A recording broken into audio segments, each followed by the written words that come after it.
ہر شخص اپنی زندگی میں کوئی نہ کوئی عمل تو کر رہا ہے، اس کی زندگی کسی نہ کسی انداز میں گزر رہی ہے۔ ہر روز بندہ جب صبح اٹھتا ہے رات کو سونے سے پہلے وہ معاملات تو کر رہا ہے، کام کر رہا ہے، اور ہر شخص جس کی جو روٹین بنی ہوئی ہے وہ اپنی اسی روٹین پہ مطمئن ہے، تبھی وہ روزانہ انہی کاموں کو دہراتا ہے، انہی کاموں کو کرتا ہے۔ اللہ رب العزت نے ان آیات کے اندر پیمانہ دیا ہے کہ وہ جو لوگ کام کرتے ہیں ان کاموں کو دیکھ کر کس کو کہا جائے کہ اس کے کام ٹھیک ہے، کام کے اعتبار سے کون شخص بہتر ہے، اعمال کے لحاظ سے کون شخص کس طرح کا ہے۔ پھر آگے رب کریم نے بڑی خوبصورت انداز میں، کاش قرآن کو سمجھنے کا ذوق پیدا ہو جائے، قرآن پڑھنے کی عادت بنے، پھر قرآن سمجھنے کی بھی عادت بنے، پھر تو ایک لفظ بھی انسان کی زندگی کو بدل دیتا ہے۔ ہمارا ذوق نہیں ہے قرآن کو سمجھنے کا، اور قرآن پہ عمل کرنے کا بھی ہمارا ذوق نہیں ہے۔ ہماری زندگیاں بارہا میں یہ جملہ دہرا چکا ہوں، ہماری زندگی رسم پہ گزرتی ہے، ہماری زندگی ہم قرآن پہ نہیں گزارنا چاہتے۔ ہماری زندگیوں میں زیادہ تر تین ہی تو معاملات آتے ہیں، پیش آتے ہیں جہاں ہم تھوڑا سا سوچتے ہیں کہ دین کیا کہتا ہے، اور وہاں پر بھی ہم رسم میں بہ جاتے ہیں۔ ہم دیکھتے ہیں فوتگی پہ ہمارے معاملات کیسے ہیں، شادی پہ ہمارے معاملات کیسے ہیں، اور تیسرا مسئلہ ہمارا گھریلو جھگڑا ہو سکتا ہے، زمین پہ ہو سکتا ہے، لین دین کا ہو سکتا ہے، کاروباری کوئی جھگڑا ہو سکتا ہے، تو وہاں پر بھی پر ہمیں رسمی جملے زیادہ سامنے آتے ہیں، رسم کے مطابق ختم کرتے ہیں معاملات کو۔ تو اس کے علاوہ تو ہمیں باقی خبر ہی کوئی نہیں کہ دین کی کوئی اور ذمہ داری ہمارے کاندھوں پہ ہے بھی کہ نہیں ہے، یا ہم نے اس کو ادا کرنا بھی ہے کہ نہیں کرنا، وہ تو ہم نے کبھی پوچھا ہی نہیں، کبھی دیکھا نہیں۔ لیکن افسوس سے کہنا پڑتا ہے کہ یہ جو تین باتیں میں نے گنوائی ہیں ان میں بھی ہم دین کے اوپر نہیں، ہم اپنی مرضی پہ چلتے ہیں، ہم نفس کی مرضی پہ چلتے ہیں، ہم خواہشات پہ چلتے ہیں، جو ہمیں وسوسہ ابلیس ڈالتے ہیں ہم اس پہ چلتے ہیں، تو پھر اندازہ کر لیجیے ہمارا حال کیا ہوگا۔ اللہ کریم نے کیا ارشاد فرمایا، کل حل ننبئکم بالاخسرین اعمالا۔ اللہ اپنے نبی سے خطاب فرما رہا ہے، میرے حبیب آپ فرمائیں اے لوگو میں تمہیں آگاہ نہ کروں اعمال کے لحاظ سے کون لوگ گھاٹے کے اندر ہے۔ پہلی بات اللہ اپنے نبی سے کہلوا رہا ہے، اس کا مطلب ہوتا ہے ڈائریکٹ بھی اللہ پیغام دیتا ہے۔ بہت ساری آیات میں کل کا لفظ شروع میں نہیں آیا، لیکن کچھ آیات کے شروع میں کل کا لفظ آیا ہے۔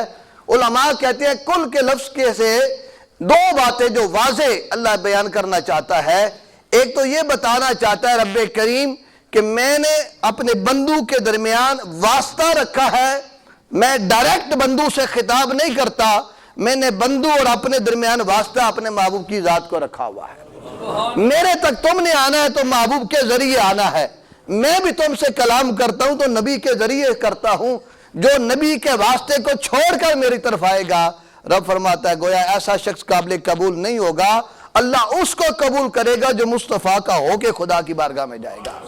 تو حضرات دیوکار ایک تو بات، دوسری بات یہ ہے کہ جو اہم بات ہوتی ہے اللہ اپنے نبی سے کہلوا دیتا ہے کہ یہ اور زیادہ اہم بات ہے، یہ اور زیادہ تاکید والی بات ہے، زور والی بات ہے۔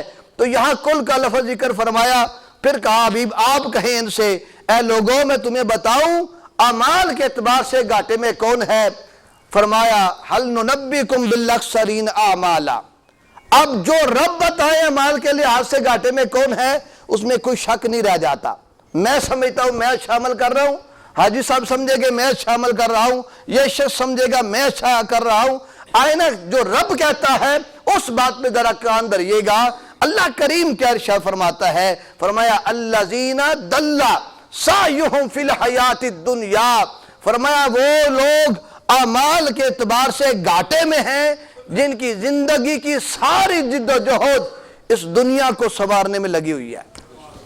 بات پہ غور کیجئے گا ذرا، اللہ کریم نے لفظ ذکر فرما دیے، فرمایا جس کی ساری تگ و دو، جس کی ساری کوششیں اس بات پہ لگی ہوئی ہیں کہ دنیا سنور جائے، دنیاوی زندگی خوبصورت ہو جائے، یہ آسائشوں والی ہو جائے۔ اور بڑی عظیم بات اس آیت کی روشنی میں مفسر قرآن مفکر اسلام حضرت جسٹس پیر محمد کرم شاہ الازہری رحمت اللہ تعالی علیہ نے اپنی تفسیر ضیاء القرآن میں نقل کی ہے۔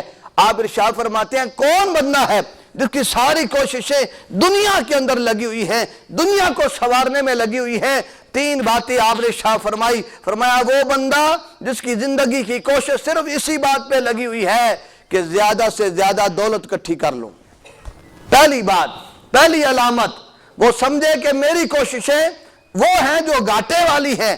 زیادہ سے زیادہ دولت، بالکل دولت کی نفی نہیں ہے، زیادہ دولت کی نفی کیا کہی جا رہی ہے، ضرورتاً دولت اکٹھی کرنا اس کی نفی نہیں ہے. فرمایا جو زیادہ دولت اکٹھی کرنے میں لگا ہوا ہے، بینک بیلنس بھرنے میں لگا ہوا ہے، ایک پلاٹ کے بعد ایک اور کے اضافے میں لگا ہوا ہے، ضرورت نہیں، بس بڑھانے کے چکر میں ہے. ایک مکان ضرورتاً تھا، ایک اور مکان بنانے کی کوشش، وہ کس لیے؟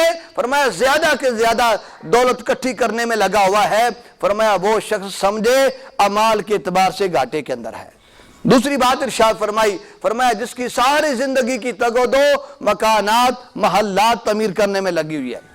اس کے علاوہ اب کہیں گے مکان تو رہنے کے لیے مدرسہ بنانا ہے، ہم یہ نہیں کہتے، یہ وہ مکان نہیں بات کی جا رہی، یہ اس مکان کی بات کی جا رہی ہے کہ جس کی ضرورت نہیں ہے، ایکسٹرا دولت ہے، اب اس کو بنا کے رینٹ پہ چڑھا دوں. فرمایا ایک تو یہ مراد ہے، اور دوسرا اس مکان سے مراد وہ مکان ہے جس کو بناتے ہوئے تم نے جو دولت اکٹھی کی ہے اس میں حلال و حرام کی تمیز ختم کر دی تھی، وہ مراد مکان ہے. یا مکان بناتے ہوئے تمہیں اس وقت آپ مکان میں کھڑے ہیں، ادھر رب کا بلاوا آتا ہے، حی علی الصلاۃ کی صدا آتی ہے، تمہیں مکان تو عزیز ہے، اس کے لیے وقت نکالا، مستری کی نگرانی تمہارے لیے ضروری تھی، لیکن حی علی الصلاۃ کی صدا پہ لبیک کہنے کی آپ کے پاس فرصت نہیں تھی. گویا کہ یہ وہ مکان مراد ہے کہ جو مکان تمہیں خدا سے غافل کر دے، جو مکان تمہیں رسول اللہ سے دور لے کے چلا جائے. کہا وہ مکانات و محلات جو تعمیر کرنے میں لگے ہوئے ہیں وہ سمجھے کہ وہ اپنے اعمال گھاٹے والے کر رہا ہے. تیسری بات بیان فرمائی، فرمایا وہ شخص جو زندگی اس میں گزار رہا ہے کہ معاشرے میں مجھے اپنے اداروں کے اندر مناصب اعلیٰ مل جائے، اقتدار اعلیٰ مل جائے، اعلیٰ عہدہ مل جائے، اس کی زندگی کی ساری تگ و دو اس پہ لگی ہوئی ہے. آپ تو دیہات میں رہتے ہیں، کچھ لوگ شہر سے آئے ہوں گے، میں کالج کی دنیا سے بھی ہو کے آیا ہوں، میں نے وہاں سے سوال کر کے یہ پتہ کیا ہوا ہے، تھوڑے لوگ ہیں جن کے پڑھنے کا مقصد قوم و ملک ہوتا ہے. زیادہ در کے ذہنوں میں بات یہ ڈالی جاتی ہے اس لیے پڑھائی کرو کہ نوکری اعلیٰ ملے گی، یہ بات ابتدا سے ڈالی جاتی ہے. کبھی اس کے ذہن میں یہ بات نہیں ڈالی کہ اس لیے پڑھو کہ تم پاکستان کے اچھے شہری بن جاؤ، تم اس لیے پڑھو کہ تم قوم کے اچھے فرد بن جاؤ. یہ بات ذہن میں ڈالی نہیں جاتی کہ تمہیں اعلیٰ نوکری، گویا کہ مقصد ابتدا سے ہی اس کے ذہن میں یہ ڈالا جا رہا ہے کہ تم نے اعلیٰ نوکری کے لیے پڑھنا ہے، اور کسی اور تعلیم کا جو مقصد ہے وہ بلا دیا جاتا ہے. حضرات تعالیٰ فرماتے ہیں زندگی کی ساری تگ و دو اس میں لگی ہوئی ہے کہ مکانات و محلات تعمیر کرتا رہے، زیادہ سے زیادہ دولت اکٹھی کرتا رہے، اور مناصب اعلیٰ، اقتدار اعلیٰ اس پہ لگا رہے، اور یہاں تک اس کی کیفیت یہ ہو جائے. دو جملے اگلے قابل غور ہیں. حضرت ضیاء رحمۃ اللہ علیہ نے فرمایا ایسا شخص جس کو زندگی میں کبھی فرصت نہیں ملی کہ میں کوئی ایسا کام کروں جس سے میرا رب راضی ہو جائے، اس کام کی تلاش میں نہیں نکلا. خدا کی خوشنودی یہ کن باتوں سے ملتی ہے یہ اس نے کبھی سوچا ہی نہیں ہے. اور دوسرا جملہ ارشاد فرمایا وہ بندہ جو ان باتوں میں کھو کر بھول جائے، اسے فرصت نہ ملے کہ اپنی موت کو بھی یاد کرے، تو سمجھیے گا یہ وہ لوگ ہیں جن کے اعمال گھاٹے والے ہیں.